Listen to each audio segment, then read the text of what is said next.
There is a very specific kind of embarrassment that only happens in groups. You wait for the right moment, you finally say something, it is relevant, it is not weird, it might even be the best thing you have said all night. And the group just keeps going. Not cruelly, that would almost be easier.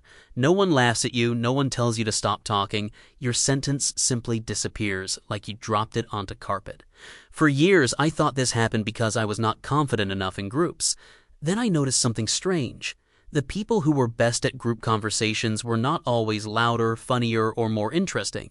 They were just better at entering the conversation that was already happening. I learned this at a birthday dinner in a crowded little restaurant where the tables were too close together and everyone had to do that awkward half stand whenever someone needed to get out. There were 8 of us, which is a terrible number for dinner if you are trying to feel socially graceful. 8 people is a small committee with appetizers. I knew the host. I sort of knew 2 other people.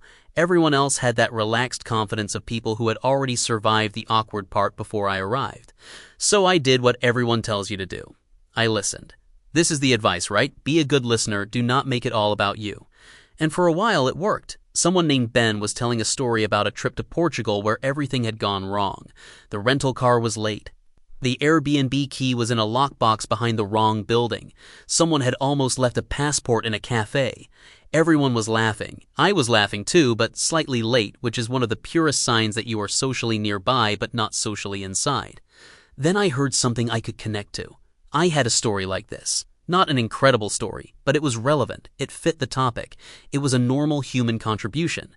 So I waited for a gap, and when I saw one, I said, "That happened to me once when..." But before the sentence could become a sentence, Ben leaned forward and said, "Wait, the passport part gets worse."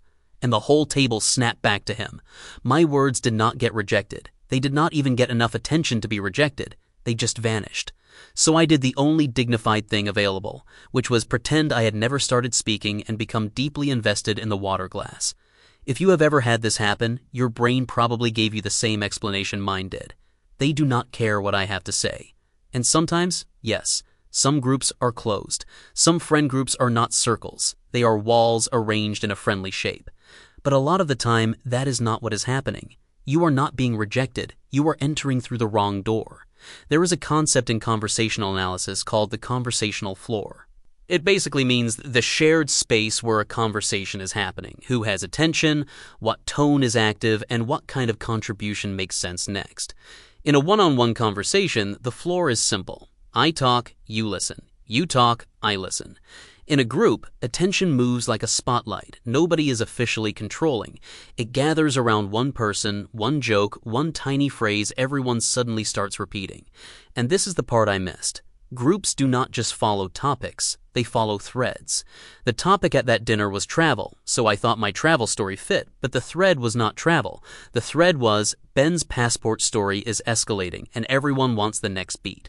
I entered through the topic, but the group was following the thread. That is why my sentence disappeared. This is why some people seem naturally good in groups. They are not always saying brilliant things. Often they are saying small things that fit perfectly. Someone says, "Nobody knew where the passports were." The person who is good in groups does not immediately say, "That reminds me of my trip." They say, "Of course it was the passports." It is never something useful like socks. Tiny line, almost nothing, but it belongs then. Maybe they add, "Every group trip accidentally elects one exhausted parent." Now the group can include them because they are not asking everyone to abandon the current story. That is the hidden rule. Join first. Redirect second. Most people who feel invisible do the opposite. They wait silently for so long that when they finally speak, their first sentence has to carry too much. It has to prove they are funny, smart, relaxed, included, and worth listening to. That is too much pressure for a sentence, so it comes out slightly too large, and the group moves around it. The move is simple. Use a callback entry. First, listen for the thread, not just the topic. What are people actually enjoying right now? The absurdity, the complaint, the shared embarrassment? Second, echo the thread. Say something small that proves you are inside the same moment. That part is so real. Of course that happened. I hate how accurate that is. Wait, the accidental group parent thing is the whole story. Third, add one observation. Not your whole story, one observation. Every group trip creates one person who becomes everyone's dad against their will. Office happy hours are mostly adults trying to hold a drink and have a personality at the same time. Fourth, stop. This is the part that feels wrong. Once the group finally hears you, you will want to keep going before the attention disappears again. But in a group, your first successful line is not a speech, it is a door opening. Let the group respond. If attention comes back, then you can add more. So the weak entry is, that reminds me of something that happened to me. The stronger entry is, wait, the passport thing is so real. Every group trip accidentally elects one exhausted parent. Same general idea, different doorway. One asks the group to leave the current story, the other joins the current story, then earns the right to move. And if they still ignore you, then maybe the group is closed. That happens. Try once or twice. If nothing comes back, do not turn that into a trial about your entire personality.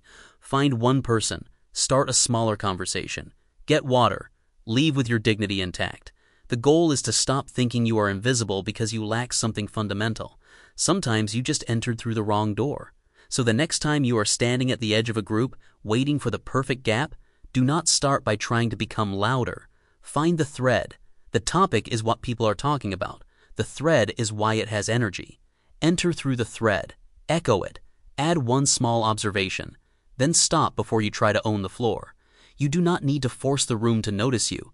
You need to touch the line everyone is already holding. Subscribe for more videos like this.